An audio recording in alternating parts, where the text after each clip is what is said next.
और कुछ बताओ ना। और क्या बताऊं, तब से मैं ही बोले जा रहा हूं, अब और क्या बताऊं। हाँ, अपनी फैमिली के बारे में बताओ ना। तुमने कभी अपनी फैमिली के बारे में कुछ नहीं बताया। मेरी फैमिली के बारे में? अच्छा तो सुनो, तुमने कभी रामगढ़ रियासत के बारे में सुना है क्या? नहीं। तो सुनो, रामगढ़ रियासत के राजा का नाम है महाराज गौतम सिंह और उनकी रानी का नाम है महारानी आशा सिंह। उन दोनों की एक ही संतान है, उनका युवराज। कह दो कि वो तुम हो। हाँ कियारा जी, वो राजकुमार मैं हूँ। मैं ही हूँ रामगढ़ रियासत का इकलौता वारिस, युवराज कार्तिक सिंह। वाह, तुमने कभी बताया नहीं कि तुम राज परिवार से हो। इसमें बताने वाली कौन सी बात है? हम अपनी अमीरी का रौब नहीं झाड़ते। पता है, हमारे किले में 5-5 नौकरानियां काम करती हैं। फिर तो सही है। तुम्हारी मम्मी सॉरी आई मीन महारानी जी तो कोई काम ही नहीं करती होंगी। ना, खाना एक नौकरानी बनाती है, दूसरे कपड़े धोती है, तीसरी बर्तन और चौथी घर की साफ सफाई। और अगर फिर भी कोई काम बच गया तो उसे 5वीं नौकरानी निपटा लेती है। यार सही है, अब तो मुझे तुमसे ही शादी करनी है। अरे कितनी सेल्फिश हो यार तुम, अमीर लड़का देख के फौरन शादी पर आ गई है। अच्छा, 3 साल से डेट कर रही हो तुम्हें, और मुझे तो पता भी नहीं था कि तुम राजकुमार हो। कियारा और कुछ कह पाती कि तभी क्लास की बेल बज गई और वो दोनों अपनी क्लास लेने चले गए। लेकिन क्लास में भी कियारा का मन पढ़ाई में नहीं लग रहा था। वो तो अपने अमीर ससुराल के सपनों में खोई थी। और बताओ ना, तुम्हारा महल कैसा है? कितने कमरे हैं उसमें, और गार्डन कितना बड़ा है? मेरा महल? हाँ, वो बहुत ऊंचाई पर है। ऊपर वाला पूरा इलाका मेरा है और महाराज और महारानी नीचे वाले कक्ष में रहते हैं। वाह, मतलब मैं भी तुम्हारे साथ ऊपर वाले कक्ष में रहूंगी ना? क्या हुआ, तुम हंस क्यों रहे हो? अरे मजाक कर रहा हूँ बाबा, ठीक ठाक बड़ा मकान है हमारा। ऊपर मेरा कमरा है और नीचे पापा मम्मी रहते हैं। मतलब तुम रजवाड़ी नहीं हो? क्यों, अब मुझसे शादी नहीं करोगी? नहीं करनी, तुम झूठे हो, बहुत बुरे हो तुम। लेकिन एक बात मैंने बिल्कुल सच कही, हमारे पास वाकई 5-5 नौकरानियां हैं। सच्ची में? खाओ मेरी कसम। अरे हाँ बाबा, तुम्हारी कसम। यार, तुम्हारे पापा ऐसा क्या करते हैं कि 5-5 नौकरानियां रखी हुई हैं? मेरे पापा? वो तो सरकारी स्कूल में टीचर हैं। यार, ये सरकारी टीचर इतना कमाते हैं क्या कि 5-5 नौकरानियां अफोर्ड कर ले रहे हैं? भाई ये राज तो पापा ही बता पाएंगे। कियारा पढ़ाई लिखाई में तो अच्छी थी, पर उसे घर के कामों को करने में कोई खास मजा नहीं आता था। कुछ महीनों बाद कार्तिक की पढ़ाई पूरी हो गई और फिर उसे एक अच्छी जॉब भी मिल गई और घर वालों की रजामंदी से कार्तिक और कियारा की शादी भी हो गई। आओ कियारा, इनसे मिलो। ये है कामिनी, इन्हें हमारे घर की सदस्य ही समझो। इसी तरह आशा घर की एक एक नौकरानी से कियारा को मिलवाने लगी। कियारा को बड़ी हैरानी हो रही थी कि अपने घर के नौकरों को इतना सम्मान कौन देता है, लेकिन नई बहू थी तो उस वक्त उसने कुछ नहीं बोला। फिर शाम को, यार एक बात बताओ तो। हाँ क्या हुआ? ये तुम्हारी मम्मी मुझे नौकरानियों से ऐसे इंट्रोड्यूस करवा रही थी जैसे वो तुम्हारी बुआ, मौसी, चाची हो। अरे नौकरानियां ही तो है, उन्हें इतनी भी क्या इज्जत देनी? नहीं, वो 5 भले ही घर की नौकरानियां हो, लेकिन माँ पापा उन्हें सम्मान बहुत देते हैं। अच्छा, खैर अब अच्छी बात है, पर मुझे उनके पैर तो नहीं छूने ना? ना, इतना भी नहीं है। अगली सुबह जब कार्तिक और कियारा सो रहे थे तभी उनके कमरे के दरवाजे पर दस्तक हुई। बाबू, चाय लाई हूँ आपके और गुड़िया के लिए। ये बाबू कौन है और ये गुड़िया? वो कामिनी मौसी हैं। अब ये कामिनी मौसी कौन है? रुको बताता हूँ। कार्तिक ने दरवाजा खोला तो सबसे बड़ी नौकरानी कामिनी हाथ में चाय की ट्रे लिए खड़ी थी। उसने कार्तिक को चाय पकड़ाई और मुस्कुराकर वहां से चली गई। फिर उसके जाते, ये तो वो मेड थी ना? हाँ, पर मैं उन 5 को मौसी कहकर बुलाता हूँ, तो तुम भी उन्हें मौसी कह लेना, उन्हें अच्छा लगेगा। ये कुछ ज्यादा नहीं हो रहा? अब जो मर्जी सोचो, हमारे घर में ऐसा ही होता है। अच्छा, पर ये तुम्हें बाबू क्यों बोल रही थी? वो दरअसल जब वो पहली बार घर में आई थी तो तब मैं बहुत छोटा था, तभी से वो मुझे बाबू कहती हैं। वो होता है ना छोटा बच्चा टाइप। अब मैं बाबू तो तुम गुड़िया हो गई। वैसे नाम पसंद आया ना तुम्हें, गुड़िया? कियारा हैरान थी, लेकिन वो कार्तिक के घर के तौर तरीके देख और सीख रही थी। कामिनी, कुछ सब्जी वगैरह लानी हो तो बता दो। नहीं जी, सब कुछ है। आशा, तुम्हें कुछ चाहिए तो बता दो, मैं शाम को लेता आऊंगा। नहीं, अभी तो कुछ नहीं चाहिए। ये कहकर गौतम अपने स्कूल के लिए निकल गए। उनके जाने के बाद आशा अपने कमरे में चली गई। कार्तिक और कियारा भी अपने कमरे में आ गए। अब ये लोग नाश्ता कब करेंगी और कहाँ करेंगी? वो कामिनी मौसी सबके लिए खाना ले जाती हैं और वो पीछे की तरफ वो बड़ा सा कमरा है ना, वो 5 एक साथ वहीं रहती हैं और खाना वो वहीं खाएंगी। बाकी सब तो ठीक है, पर ये बताओ यार कि हमारी शादी से पहले यहाँ बस तुम 3 लोग ही रहते थे और 3 लोगों के लिए तो एक ही मेड बहुत थी। तो ये 5-5 नौकरानियां क्यों रख ली? अब वो तो मुझे नहीं पता, मैं बहुत छोटा था तब पहली मेड आई थी, फिर कुछ साल बाद पापा एक और को ले आए। इस तरह नौकरानियां आती गईं। अच्छा, अभी और तो नहीं आएंगी ना? नहीं, पिछले कई सालों से तो और कोई नहीं आई। शुक्र है, वरना पता चला कि हमारे रहने के लिए घर में जगह नहीं बची। फिर एक दिन, कार्तिक यहाँ आओ तो, देखो शायद पड़ोसियों में लड़ाई हो गई है, जाओ ना पता करके आओ क्या मैटर है। नहीं, कोई जरूरत नहीं है, तुम दोनों अंदर जाओ। गौतम की बात सुनकर कार्तिक और कियारा घर के अंदर चले गए। यार बुरा मत मानना, पर तुम्हारे पापा ना मुझे थोड़ा वैसे लगते हैं। वैसे मतलब वो जैसे किसी फालतू पंगे में नहीं पड़ना चाहते हो, बड़े सीधे साधे टाइप, मतलब समझ रहे हो ना तुम? अरे यार, वो ठहरे मास्टर साहब, तो वो बेचारे थोड़ा डरते हैं ये मार पिटाई वगैरह से। ऐसे ही वक्त बीत रहा था। कियारा अपनी सास आशा के साथ घर में ही रहती और गौतम और कार्तिक काम करते। उधर घर की 5 नौकरानियां भी वहीं खाती रहती और सोती थीं। बीतते वक्त के साथ गौतम सिंह रिटायर हो गए, जबकि कार्तिक और कियारा एक बच्चे के माता पिता बन चुके थे। सुनो, वो रिंकू की फीस जानी है। हाँ मुझे याद है, ये लो, ये पैसे मैंने पहले ही निकाल कर रख लिए थे। पैसे से याद आया, मैंने कभी पापा जी को कामनी मौसी या किसी को भी सैलरी देते नहीं देखा, और इनमें से कभी कोई छुट्टी वुट्टी पर भी नहीं जाती। क्या सीन है? कितने साल हो गए हमारी शादी को, लेकिन तुम आज भी कामिनी मौसी और बाकी की मौसियों के बारे में कुछ न कुछ पूछती रहती हो। अरे क्या करूं यार, औरत हूं ना, बाकी कामों की तरह ये भी मेरा काम ही है। तुम बताओ ना। वैसे मैंने भी कभी पापा को इन 5 को सैलरी देते नहीं देखा, और मुझे ये भी याद नहीं आता कि कामिनी मौसी या नैना मौसी या बाकी की कोई भी मौसी कभी ये घर छोड़कर गई हूँ। तो तुमने कभी ये बात पता करने की कोशिश नहीं की? कई बार कामिनी मौसी से पूछा तो उन्होंने कहा था कि उनका और किसी भी मौसी का हमारे सिवा कोई नहीं है, तो फिर मैं भी चुप हो गया।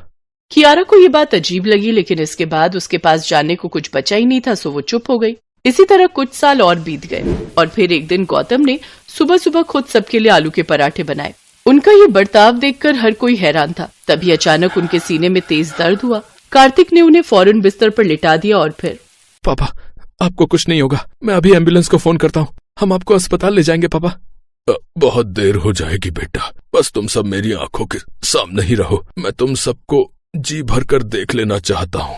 गौतम दर्द से तड़प रहे थे। उनके बेड के पास आशा, कार्तिक और कियारा खड़े हुए थे, तो कामिनी और बाकी नौकरानियां भी उनके पैरों के पास ही खड़ी थी।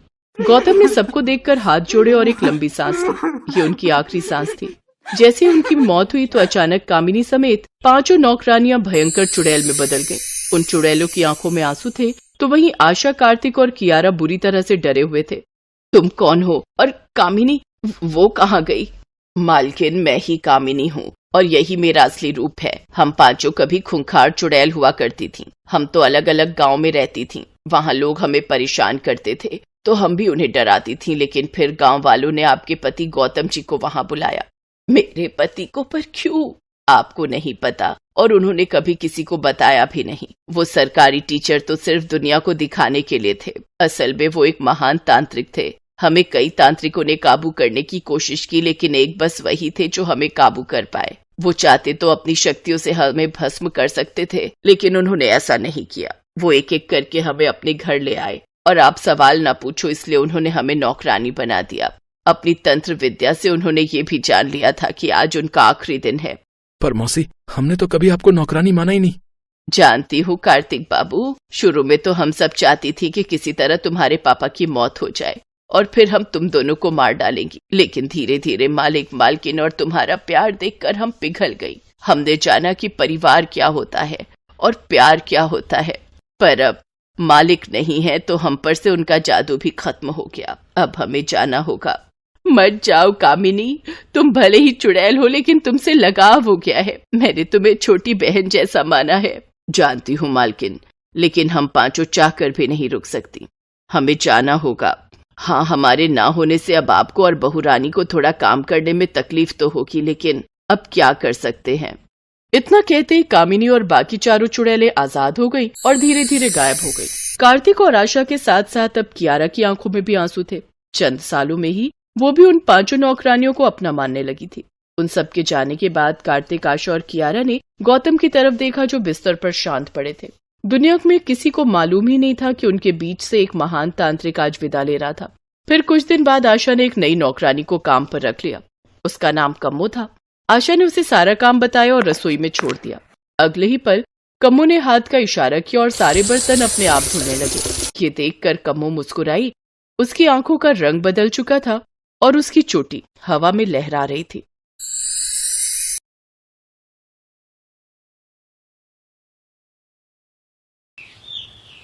गरीब घर की लड़की सुजाता चौहान परिवार की बहू बनकर उनके घर आ जाती है। शादी के दूसरे दिन सुजाता देखती है कि घर की सारी साफ सफाई उसकी सास कमला अकेले ही कर रही है। कमाल है, इतना अमीर घर और घर की सफाई माँ जी खुद ही कर रही हैं। माँ जी, आपकी साफ सफाई क्यों कर रही हैं? तो और कौन करेगा बहू, मेरा मतलब है कोई नौकरानी नहीं है घर में? नहीं नहीं, नौकरानी के काम मुझे बिल्कुल पसंद नहीं, और जब अभी हम हैं इस घर में तो नौकरानी की क्या ही जरूरत है। अच्छा तो फिर आप रहने दीजिए, ये सब मैं कर लेती हूँ। अरे नहीं, तेरी अभी अभी शादी हुई है, 2 दिन आराम कर ले, फिर तुझे तो संभालना है ये सब। फिर सुजाता अपनी सास के हाथ से झाड़ू ले लेती है और खुद ही घर की साफ सफाई करने लगती है। कुछ ही घंटों में सारी साफ सफाई कर लेती है, जिसके बाद घर के खाना बनाने से लेकर कपड़े धोने तक का काम भी वो खुद ही करती है। ये देख साधना मनी मन खुश होती है। सभी लोग खाने की टेबल पर बैठकर खाना खाते हैं। खाना खाने के बाद कमला अपनी बहू से, ऐसा कर बहू, तू आराम कर ले, सुबह से काम करके थक गई होगी ना, मैं तब तक बर्तन धो दूंगी। अरे नहीं नहीं माँ जी, आप कैसी बातें कर रही हैं, मैं आपसे झूठे बर्तन धुलवाऊंगी क्या? आप आराम कीजिए। कमला तो जैसे यही चाहती थी। वो खा पी कर आराम से अपने कमरे में चली जाती है। बेचारी सुजाता के हाथों की मेहंदी भी नहीं छूटी थी, लेकिन उसे इतना काम करना पड़ता है। लेकिन फिर भी वो अपने ससुराल में बहुत खुश थी, क्योंकि इतना काम तो उसने अपने मायके में भी किया हुआ था। फिर अगले दिन, बहू, मेरी सहेली लता का फोन आया था। वो मुझे शॉपिंग पर चलने के लिए कह रही थी। मैं घर पर बैठे बैठे बोर हो रही हूँ, इसलिए सोचा उसके साथ शॉपिंग पर हुआ हूँ। तुम पीछे से घर का ध्यान रखना और हाँ, सारा काम निपटा लेना। छत पर जो कपड़े डाले हैं सूखने, उसे भी उठा लेना। जी ठीक है माँ जी। कमला बैग उठाकर शॉपिंग पर चली जाती है। शाम को वो शॉपिंग से लौटते वक्त अपनी सहेली लता को भी घर ले आती है। बहू, सुजाता बहू, ऐसा कर जल्दी से हमारे लिए अदरक वाली चाय और गर्मा गर्म पनीर के पकौड़े ले आ, और प्याज के और पालक के भी बनवा लेना। हाँ हाँ, जा बना कर ले आ। वो बेचारी फिर से रसोई में जाकर पकौड़े और चाय देकर चली जाती है। जिन्हें खाने के बाद, वाह कमला, तेरी बहू तो बड़ी अच्छी है जो इतने सारे काम इतनी जल्दी जल्दी कर लेती है। ऊपर से इसके बाद भी चेहरे पर मुस्कान रहती है। इसीलिए तो इस गरीब लड़की को बहू बनाकर लाई हूँ। अरे बहू हमारी नौकरानी है, वो भी 24 घंटे सर्विस देने वाली, जिससे जब मर्जी काम ले लो, और उससे भी अच्छी बात, हमें कोई तनख्वाह भी नहीं देना पड़ता। नौकरानियों के तो नखरे भी झेलो, ऊपर से हर हफ्ते छुट्टी लेती हैं वो अलग। वाह, क्या दिमाग लगाया तूने। अब मुझे देख, जब से बहू आई है आराम से रहती हूँ, सारा काम यही करती है, और मैं तो महारानियों वाली जिंदगी जीती हूँ। पर्दे के पीछे खड़ी सुजाता ये सब सुन लेती है। उसकी आंखों में आंसू आ जाते हैं, लेकिन अब वो कुछ कह नहीं पाती और चुपचाप अपने कमरे में जाकर रोने लगती है। ऐसे ही कुछ दिन बीत जाते हैं। फिर एक रोज, सुजाता, ये देखो मैं तुम्हारे लिए ये अंगूठी लाया हूँ। लेकिन इसकी क्या जरूरत थी जी? जरूरत कैसे नहीं थी, मेरी पत्नी इतना कुछ करती है इस घर के लिए, तो मेरा भी तो अपनी पत्नी के लिए कुछ फर्ज बन। सुजाता बहुत खुश होती है। ऐसे कुछ दिन बीत जाते हैं। सुजाता अब घर की सारी जिम्मेदारियां अकेले ही संभालती, लेकिन कभी उफ तक नहीं करती। ऐसे ही वक्त बीतता है। एक रोज अचानक सुजाता चक्कर खाकर गिर पड़ती है। पीयूष डॉक्टर को फोन करता है। डॉक्टर उसका चेकअप करता है तो पता चलता है कि वो माँ बनने वाली है। सुजाता, अब तुम काम नहीं करोगी, अब तुम बस आराम करो, अब हम काम वाली रख लेंगे। नहीं नहीं, उसकी क्या जरूरत है। जब मैं प्रेग्नेंट थी तब भी मैंने सारे घर का काम खुद ही किया था, और कब काम करते करते मुझे दर्द हुआ और मुझे बच्चे भी हो गए, मुझे पता ही नहीं चला। लेकिन माँ, तब की बात अलग थी, मैं सुजाता को लेकर रिस्क नहीं ले सकता, और अब तुम भी इस बुढ़ापे में कितना काम अकेले करोगी। हाँ ये भी है, अब मुझसे तो नहीं होते ये घर के काम काज, और काम वाली रखोगी तो वो पैसे भी लेंगी। पीयूष बेटा, मैं सोच रही हूँ रितेश की शादी करवा देते हैं। कुछ दिन तो एडजस्ट हो जाएगा, लेकिन कल को बहू के साथ अस्पताल में भी तो कोई चाहिए ना। अब कमला के आगे कहाँ किसी की चलती। आखिरकार अब वो अपने छोटे बेटे के लिए लड़की देखना शुरू कर देती है। लेकिन फिर एक रोज, माँ, मैं अंजना से प्यार करता हूँ और उसी से शादी करूंगा। ठीक है, जिससे शादी करनी है कर, लेकिन उसे चलना मेरे कहे अनुसार ही होगा, ये नहीं कि वो अपनी मनमानी करे। अब रितेश और अंजना की शादी हो जाती है। शादी के अगले दिन, छोटी बहू, ये कोई टाइम है उठने का? सुबह के 7 बज रहे हैं। अब जल्दी से जाओ और नहाकर रसोई में खाने की तैयारी करो। फिर साफ सफाई और बर्तन भी है। लेकिन बर्तन झाड़ू पोछने के लिए तो कोई नौकरानी होगी ना माँ जी, इतना बड़ा घर है। नहीं, हमारे यहाँ कोई काम वाली नहीं है, खुद ही घर का काम करते हैं। चलो अब नाश्ता बना लो। अंजना मायूस होकर रसोई में काम पर लग जाती है। फिर घर के कामकाज में वो थक जाती। उफ, कभी कभी तो समझ ही नहीं आता मैं बहुरानी हूँ या नौकरानी। हाँ, रितेश को बोलती हूँ एक काम वाली रखने के लिए। नहीं, कोई जरूरत नहीं है। अरे तुम सारा दिन पड़े पड़े घर में क्या करोगी? तुम ही घर का काम करोगी। अब अंजना को ही घर का काम करना पड़ता है। कुछ ही दिन में वो बुरी तरह थक जाती है और एक रोज थकावट के मारे उसे तेज बुखार हो जाता है और वो चक्कर खाकर गिर जाती है। ज्यादा काम करने के कारण इन्हें थकान हो गई है और उसी के कारण इन्हें बुखार आ गया है। सबकी सेहत एक जैसी नहीं होती। फिर डॉक्टर के जाने के बाद, माँ देखो, उसकी हालत अब उसके बस की नहीं है ये सब करने की। उसने कभी अपने घर पर काम नहीं किया। इतना छुई मुई बनाकर मत रख उसे। थोड़ी बड़ी बहू, तू ही घर का काम संभाल, इसके बस की बात तो है नहीं। और अपने समय पर मैं भी 9 महीने का बच्चा पेट में लेकर घर का काम काज करती थी, तभी तो मेरे बच्चे इतने फुर्तीले हैं। तू भी पूरा काम करा कर, नहीं तो बच्चा आलसी होगा। जी ठीक है माँ जी। अब सुजाता घर के काम करने लगती है। एक रोज वो भारी भारी बर्तन उठाकर धोने लगती है, लेकिन तभी उसे तेज दर्द उठता है और वो जोर जोर से चिल्लाने लगती है। उसकी आवाज सुनकर अंजना भागी भागी रसोई में आती है। सभी घर वाले उसे अस्पताल ले जाते हैं। भारी काम करने के कारण ऐसा हुआ है। वो तो शुक्र है कि इनका बच्चा बच गया। जरा सी देर और हो जाती तो बच्चे और माँ दोनों की जान जा सकती थी। उस दिन के बाद कमला को अपनी गलती का एहसास होता है और अब वो कभी भी अपनी बहुओं को नौकरानी नहीं समझती। अब वो अपने घर में काम वाली भी लगवा लेती है ताकि उसकी बहुओं को किसी भी तरह की कोई परेशानी ना हो।